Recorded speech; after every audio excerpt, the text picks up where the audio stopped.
Aliniacha baada ya kutajirika. Kipande cha 3. Ilipoishia, maisha yaliendelea, lakini nikiwa naendelea na biashara, ghafla mpenzi wangu Brian alikuja kwangu na kudai ashamaliza form 6, na hivyo kwa sasa tujiachie mimi na yeye, kwani kwa sasa anasubiri matokeo ili afaulu aende chuo kikuu. Sikuweza kukataa, maana nilimpenda baba mtoto wangu, mtu niliyempenda kuliko chochote. Tulianza maisha huku nikiendelea na kazi yangu. Huko mbeleni ndo nilianza kujuta, mwenzenu umdhaniaye kumbe siye. Basi hapo ndipo tulipokuwa tumeishia kipande cha pili. Watazamaji wa Facebook, nipende kuwaomba radhi, hakikisha tu unaingia YouTube, simulizi zote utazipata YouTube. Twenzatu alikuja kwangu na maisha yaliendelea. Mimi natoka asubuhi kukaanga chapati na yeye anabaki tu na mtoto. Ni mimi Gladness, nitatoka nikatafute pesa. Mwanaume yeye hana muda, yeye ndani ya muda, yani anakaa tu ndani na kupendeza, atavaa vizuri. Ndani ya muda mchache tu mpenzi wangu alianza kunawiri. Si unajua tena maisha shule yanaweza mkondesha mtu. Mpenzi wangu anadai bado yeye ni mwanafunzi na hivyo hana hela, sehemu ya kupigamisha hana. I see. Mpenzi msikilizaji wa Vam TV Online, hizi ni simulizi na hii ni simulizi nzuri. Hakikisha unanipea support ya kulike na kutoa maoni yako, kisha share na marafiki. Nikawa najituma kila kitu na mgalamia mume wangu. Mume wangu akaanza kunawiri na kupendeza na anavaa na kutokelezea. Sasa wanawake wenzangu wakawa wananisifia nina mwanaume mzuri, handsome na mwenye mvuto. Mama yake Brian alipojua mwanaye yupo kwangu, alipiga simu na kumgombeza mwanaye sana, kwamba kwani amemaliza form 6 akaenda kuishi na mimi wakati hatujaoana. Lakini Brian alimjibu mama yake kwamba ndo kaamua na ananipenda sana. Nilimnunulia hadi Brian simu ya kisasa kwa hizo pesa za chapati. Maisha yaliendelea huku Mungu akizidi kunionekania. Pale ninapofanya kazi niliona kwani nisifungue na genge kabisa. Nilitengeneza kibanda na nikaweka genge pia la kuuza vitu kama nyanya, karoti, vitunguu, nyanya chungu, mboga hadi matunda. Sikujua kama nina nyota kari ya biashara namna hiyo. Biashara ya chapati nilikuza, na kwa sasa nikaufanya ukawa mgahawa mkubwa tu kamili. Nikamwajiri na msichana wa kunisaidia. Nikawa napika chapati, supu, mandazi pamoja na kuuza ugali na wali. Biashara zikaanza kuchanganya, huku genge, huku mgahawa wangu. Nilianza kuchuma faida. Sasa nilikuwa nakusanya pesa na nilikuwa najitahidi sana kuwa na bajeti nzuri na kutunza pesa. Ndipo nikapata wazo la kuweka pesa benki. Nikawa mwenzenu, kila wiki napeleka pesa benki. Nitaamka asubuhi nitaenda mgahawani. Ikifika saa 12 jioni, wale wa kusambaza vitu vya gengeni watapitisha na mimi nitabeba oda zangu. Biashara ikawa inaenda vizuri sana. Lakini huku mpenzi wangu Brian, yeye alikuwa kila siku akila bata tu, atatoka atasema anaenda kwa marafiki zake huko na kuzunguka huku. Chajabu, huyu mwanaume hanionyeshi kabisa sapoti yoyote au hata kuniunga mkono kwamba leo na yeye aje aone najituma vipi. Hapana, hakuwahi kufanya hivyo. Nilijiuliza sana moyoni mwangu, kwa nini hapendi hata kuja kunisapoti, walau hata siku moja auze genge, au hata angalau aangalie tu kazi yangu. Niliona labda ni kwa kuwa ni msomi, labda naona ataonekana anafanya kazi za ajabu. Nilikuwa namlisha mimi na kumvalisha kila kitu. Akawa ni pamba nzuri kutokelezea, yani uvaaji wake utazani labda ni star fulani hivi,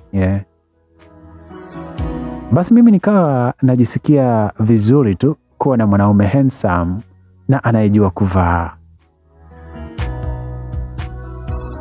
Basi Brian mume wangu akaanza kuwa busy na simu yake tu. Akaanza tabia ya kukaa na simu, yani hata aende chooni ataenda nayo. Akisikia imeita atakuja mbio mbio hadi ilipo simu, huku akiniahidi sana na kusema ananipenda kuliko chochote, na siku ataajiliwa tu hakika tutafurahia maisha. Brian alikuwa akiniahidi vitu vingi sana na kwamba hatoniacha.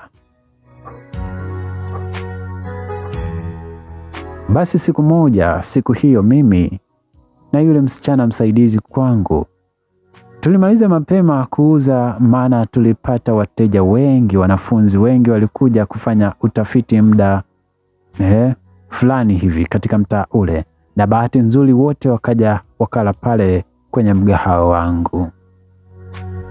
Chapati zikapiganiwa, zikaisha, chakula kikaisha. Yani walikula chakula na walikuwa wengi sana. Siku hiyo nilipata pesa sana, pesa nyingi. Nikaona kwa kuwa leo nimemaliza mapema saa 8 hivi, maana nilizoea toka nimeanza kupika chakula nilikuwa nafunga saa 11 jioni. Basi siku hiyo saa 8 alasiri nikafunga na genge, nikasema ngoja niende nyumbani. Hapo nilipopanga nilielekea upangajini kwangu, na nilipofika nilikuta mlango umeegeshwa tu. Nilipoingia tu nikamfumania Brian na mwanamke mwingine yupo anamvua nguo, waanze kufanya mapenzi. Macho yangu hayakuamini. Kweli umdhanie, kumbe siye. Yule mwanamke alikuwa ni mpangaji mwenzangu, tena mdada ambaye alikuwa kapanga chumba kinachofuata. Brian alinifanyia hivyo. Alivyoniona alishtuka sana na kuanza kuniomba msamaha. Nilimvuta tu yule mwanamke, nikachukua mwiko hapo na kuanza kumpiga na kupiga mayowe. Wote wakaja na wapangaji wenzetu.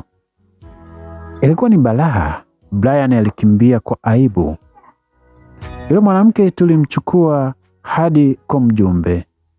Mtaa mzima ukiangalia, na ikawa ni aibu mno.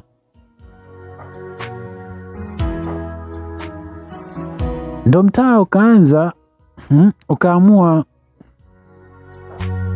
mawazo kwamba pale, kwani wanawake wote wa mtaa ule waliunga mkono ile wazo, yule dada alihamishwa hiyo siku. Niliumia sana na yule dada anadai alikuwa akisumbuliwa na Brian, akimtaka kimapenzi. Sikujua kama mpenzi wangu Brian angenisaliti namna hiyo. Nilimchukua mwanangu, nikaingia ndani, nikalala nikilia sana. Nilimlisha na kumvisha kila kitu.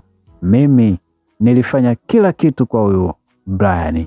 Wadada wenzangu wananicheka kwamba nafuga Mario. Tena gumegume. Ndani moyo uliumia sana. Nikasema simtaki tena. Simtaki tena.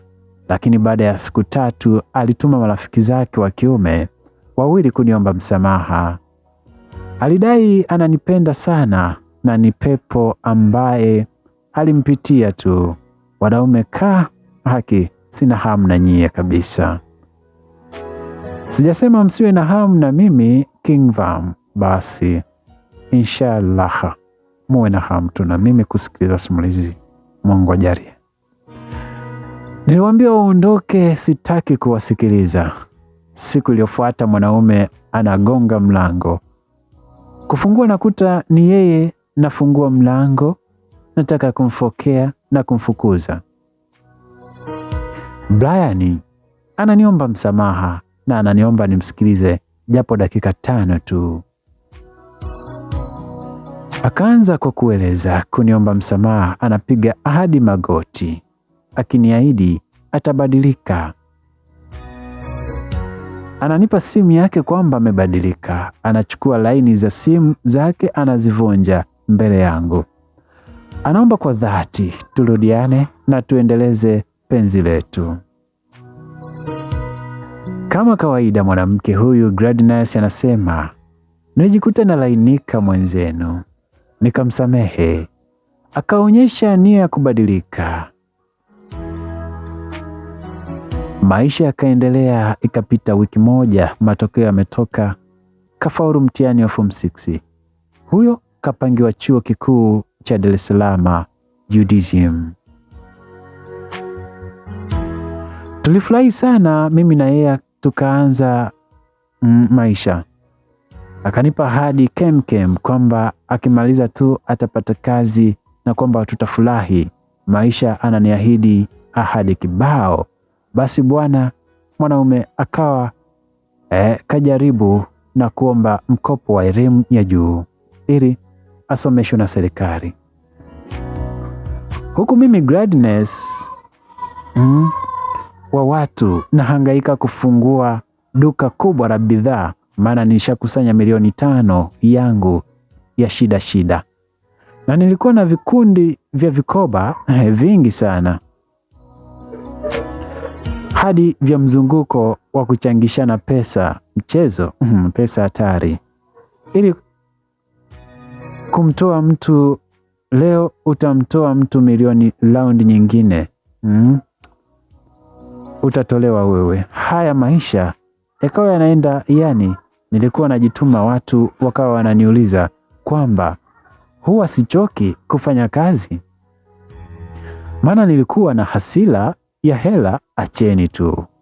Nikikumbuka maneno ya familia ya baba mkubwa, wajomba, na watu wengine, yani nilikuwa napenda na pandwa, yani na hasira, moyo kukomaa kutafuta pesa mpaka kieleweke. Nilikuwa na ndoto ya kufika mbali. Mnaofuatilia hii simulizi yangu, jamani, ukiamua kufanikiwa utafanikiwa tu. Ni bidii na kupambana. Usiangalie watu wanasema nini juu yako au utaonekana vipi ukifanya kazi fulani. Wewe kubwa, angalia kupambana kwako. Utakuja kufurahia matunda mbeleni, tena upate maisha mazuri haswa.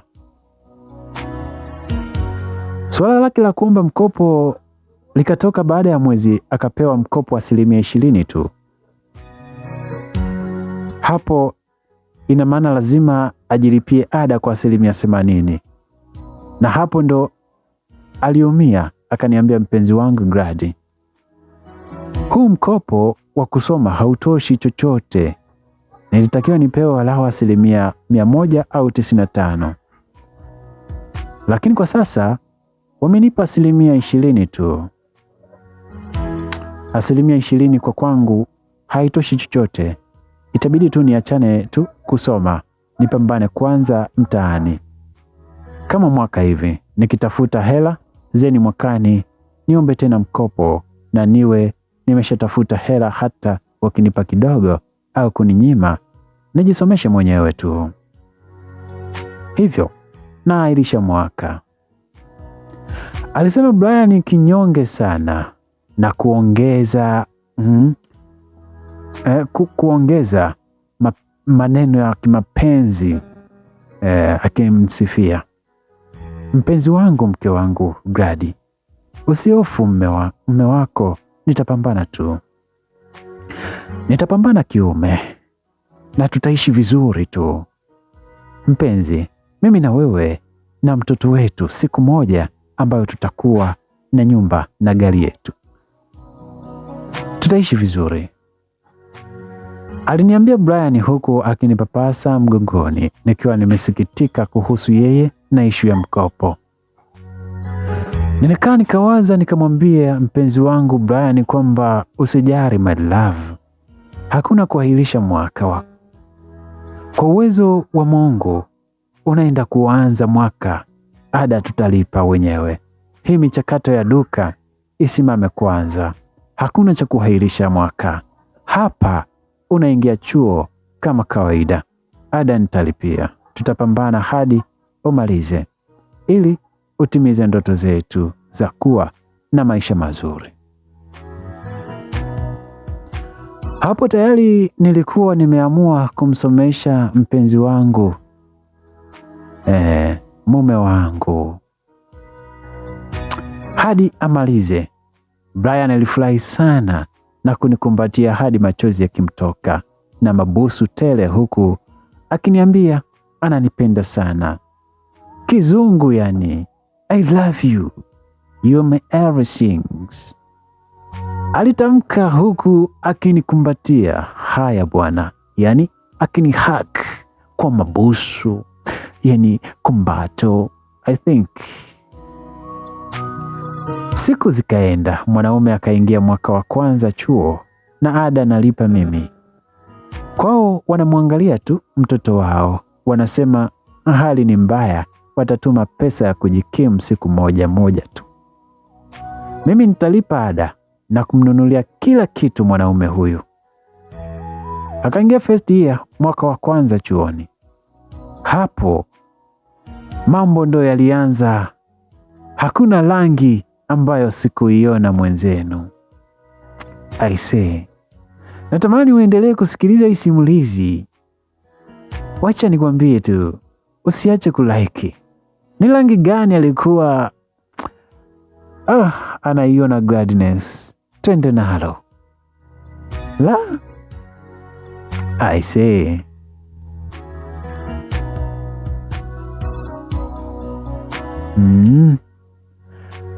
baada ya kuingia mwaka wa kwanza huo, kila rangi niliona.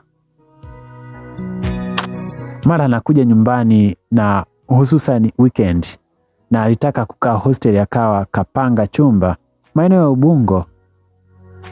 Ikawa ni hivyo, anapiga simu akiwa yupo vibaya mfukoni, na mtumia hela. Haya maisha yakaenda, hatimaye akamaliza nusu muhula semester, ambapo muhula wao ni miezi 4. Likizo hii alisema tuende Arusha tukasalimie. Akanisii sana. Nilikubali, lakini nilikataa kata kufikia kwao. Ndipo tukafunga safari hadi huko mkoani kwetu Arusha, kujulia hali ndugu na jamaa, maana tulikuwa toka tumeondoka Arusha kuja huku Dar, hatukuwahi kwenda kujulia ndugu hali.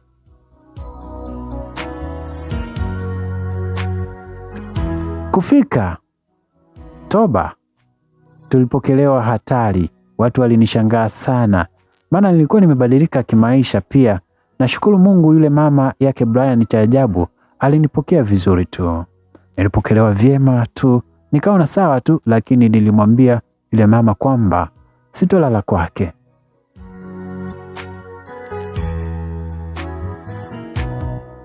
Yaani sitolala kwake kabisa.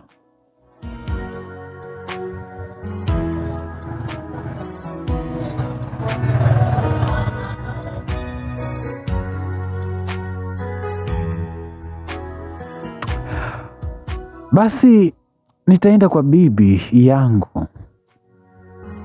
Basi nilipokelewa. Nilimchukua mwanangu na kuondoka naye hadi kwetu kwa bibi. Nilipofika, cha ajabu, bibi na wajomba badala ya kunifukuza walinipokea vizuri sana. Pia jamani, Gladi mwanangu, nisamehe sana na kaka yangu, tulikufukuza hapa nyumbani, aliniambia mjomba, akiniomba radhi kwa vitendo walivyonitendea wakati ule. Kwa kweli niliwasamehe tu vizuri. Maisha yakaendelea.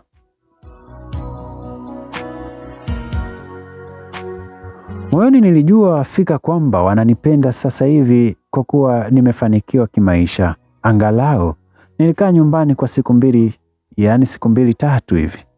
Na ya 3 nikampeleka mtoto kwa kina Brian. Maana bibi yake mama Brian aliomba kae na mjukuu wake. Maana kamisi sana. Sikukataa, japo nilijua ukweli kwamba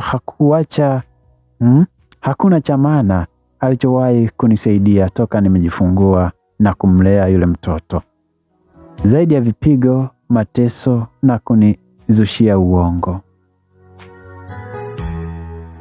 Likizo ilikwisha na nikaondoka zangu na mwanangu tukarudi Dar, huku Brian akisema anabaki kwa siku 3 mbele atarejea Dar, sisi tutangulie.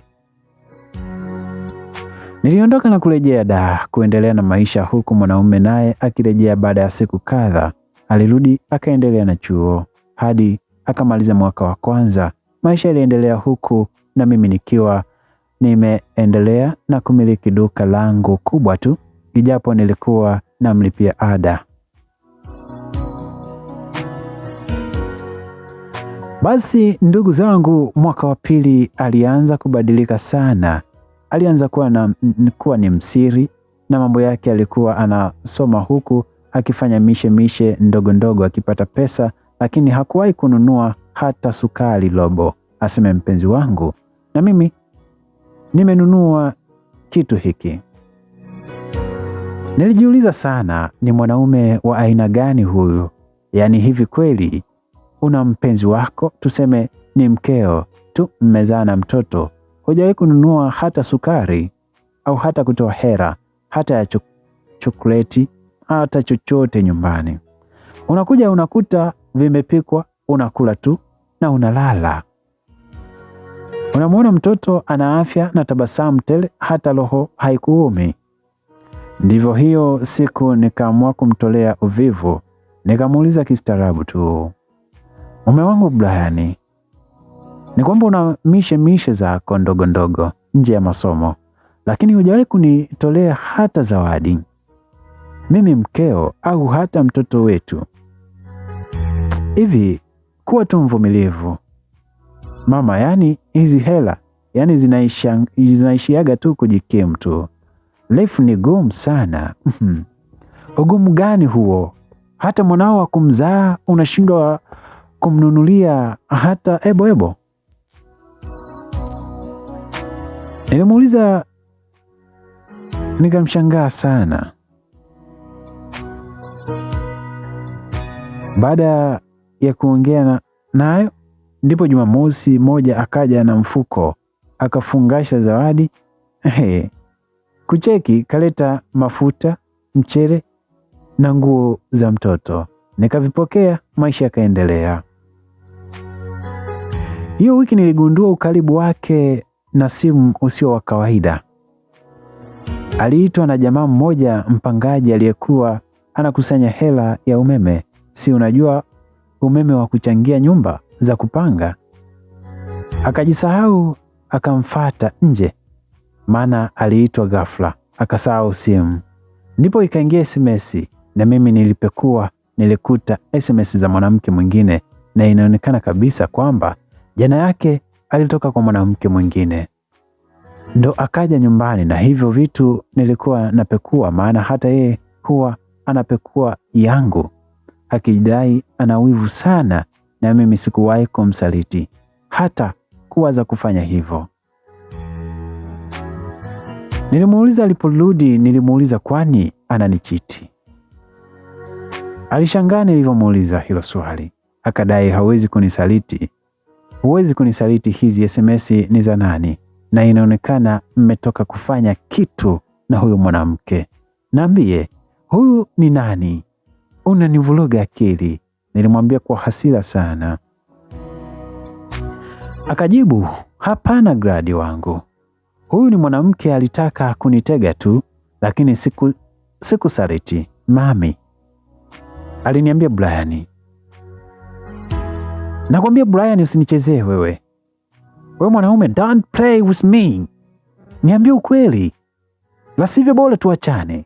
Sipendi upuuzi. Hii ni mara ya pili sasa. Unadhani mimi ni mjinga? Nilivyomwambia kwa ukali ndo alikiri kweli huyu mwanamke ameshalala naye na huyu mwanamke alimforce tu wafanye mapenzi. Lakini kweli ananipenda sana na hawezi kuniacha mimi. Yaani mimi ni wake milele, hata iweje, hatokaa aniache. Brian aliongea mambo mengi sana hadi chozi lilimtoka kwamba ananipenda sana na hatokaa aniache, na kwamba mimi ndo chaguo lake siku zote. Ananipenda sana tokea form 1 na ndo maana yupo na mimi kipindi chote, na ndo maana hata mimba tulivyokuwa form 4 hakuikataa, maana mimi ananipenda upendo wa dhati. Siku hiyo Brian alieleza mambo mengi sana na kusema hayupo tayari kuniacha, ananipenda kuliko chochote.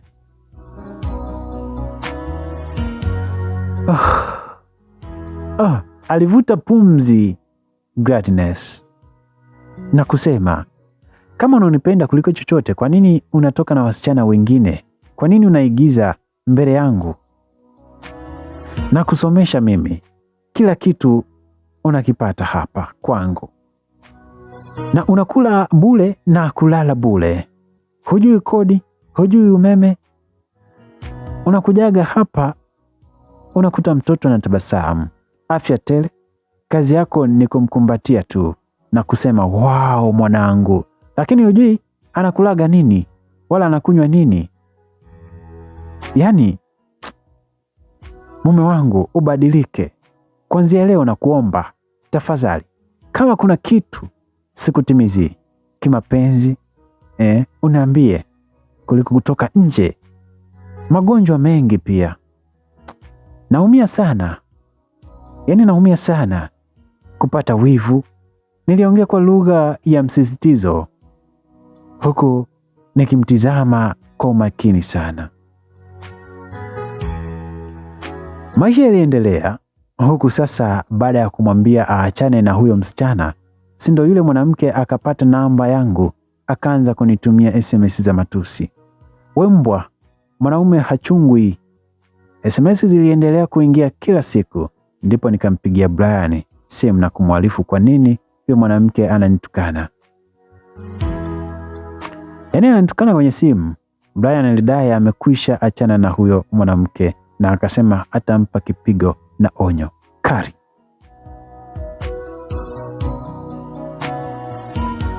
Alivyoniambia hivyo, tangu hiyo siku huyo mwanamke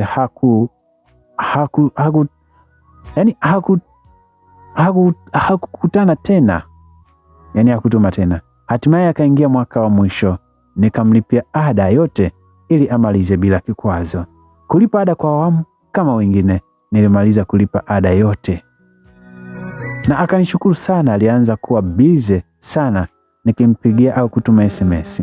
Hajibu vizuri kama mwanzo. Nikimuuliza kulikoni, atasema kwamba tu masomo yamembana sana, ndo maana yupo busy. Wakati mwingine utapiga hata wiki, hata wikendi, atadai anajisomea. Akija atakuja tu na kujifanya yupo busy, yani akaanza kupunguza uchangamfu ambao nilimzoea. Hiyo siku nilienda Ubungo, nikasema hebu leo, kwa kuwa nimemsindikiza mama mmoja rafiki yangu kumuona mgonjwa, wakati wa kurudi nikasema hebu nione mwenzangu hapo anapoishi. Nikapiga simu, hakupokea. Nikasema ngoja tu niende, maana alipokuwa anakaa nilipafahamu. Nilienda hadi anapoishi. Kufika nasikia tu sauti ya redio, nikagonga mlango. Akatoka nje ile kufungua uso kwa uso na mimi, na akaonesha kushtuka sana. Akaanza kuniambia, "Oh Grady, mbona umekuja bila taarifa?" Nikamjibu, "Ninakupigia hupokei." Sasa ndo nikasema nije. Alianza kusita kama vile hataki kufungua mlango wote. Nilimwambia tuingie ndani tuongee kidogo. Akaanza kusema, lakini nikahisi kuna kitu hakipo sawa. Nikasukuma mlango, nikaingia ndani. Toba. Kufika ndani nikakuta yupo na mwanamke mdada rika langu, kajilaza kitandani, kavaa chupi tu na wanaangalia picha za ex. Mbwa wewe. Nilimvamia yule mwanamke na kuanza kumpiga. Sasa wakati tunapigana na yule mwanamke, Brian akawa anajaribu kunisihi niache ninachokifanya. Please, acha tu. Nyamaza we Brian, malaya wewe. Nakulipia ada, unakula chakula bure na kutumia kila kitu. Hujui chochote kuhusu leo.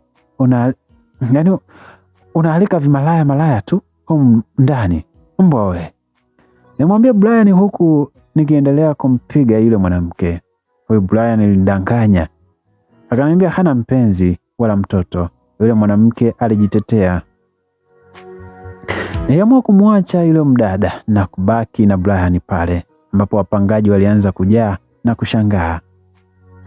Nilipaza sauti na kumwambia, mbwa wewe, na kulipia ada na kulea kila kitu nakupa, na hujui hata mia ya kumlea mtoto, halafu unanisaliti.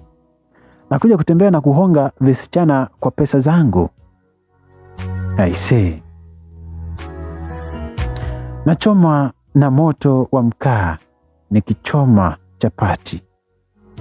Ili maisha yaende, wewe una spend na mabinti, wakati mtoto hata akiumwa na ni mimi tu kama mkeo, hujui nakula nini.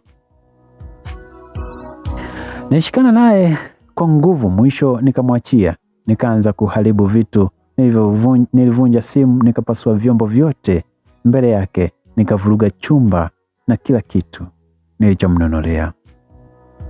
Nilivunja mpaka redio, sijui dekio, kila kitu niliharibu mule. Lola za vyombo nikavunja, na kila kitu mle ndani, na nguo zote kwenye kabati nikavuruga, na madaftari yote nilichoma. Laptopu nikaiweka kwenye mkoba. Acha watu waje, ilibidi nishikwe na watu wakiniomba niache kufanya fujo.